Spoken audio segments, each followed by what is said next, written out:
My Neighbor Totoro is an animated film by Studio Ghibli. It was originally released April 16, 1988 in Japan, as a double feature with another Ghibli classic, Grave of the Fireflies. The film is about two sisters who meet a magical creature named Totoro. Totoro brings enchantment into the sisters' lives, helping them deal with the hardships of reality. Now the film is somewhat unique, having 3 dubs produced, the original Japanese dub and 2 English ones. The most common and popular dub was produced by Disney and stars the Fanning sisters. Then sandwiched in between is what many people refer to as the Fox dub. Even today the fan community is split, with each dub having a sizable fan base. Yet out of the 3, the Fox dub seems to be the most mysterious and interesting. In fact, the dub itself wasn't even produced by Fox. But I'm getting ahead of myself. So let's take a look and travel back to 1989. Streamline Pictures, the king of anime localization back in the 90s, was commissioned by Japan Airlines to produce an exclusive dub of Totoro for their incoming American flights. This was done because Totoro at the time was a massive hit in Japan and could give passengers a feel for the culture they were about to enter. The dub was produced by John Galley and Derek Gibson and co-produced by Streamline Pictures founder Jerry Beck. There were strict directions from creator Hayao Miyazaki, who was very hesitant on Western localizations of his films after the disastrous Warriors of the Wind. Warriors of the Wind was a badly dubbed and heavily re-edited version of Miyazaki's first film, Nausicaa of the Valley of the Wind. I'm Princess Sandra from the Valley of the Wind. Are we in heaven? No, Sandra, we're not in heaven. This version of the film is notoriously bad, and Miyazaki felt it totally lost the original intent of his story.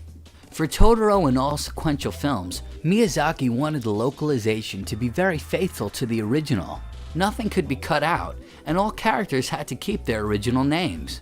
Once terms were agreed upon, a cast of voice acting veterans were assembled, most notably Cheryl Chase, known for playing Angelica Pickles on Rugrats.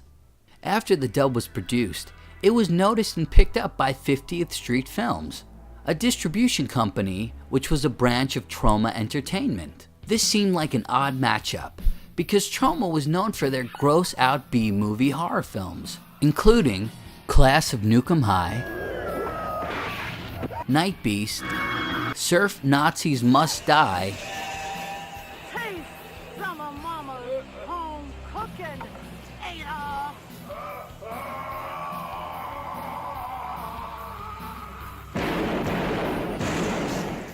and the cult classic, The Toxic Avenger.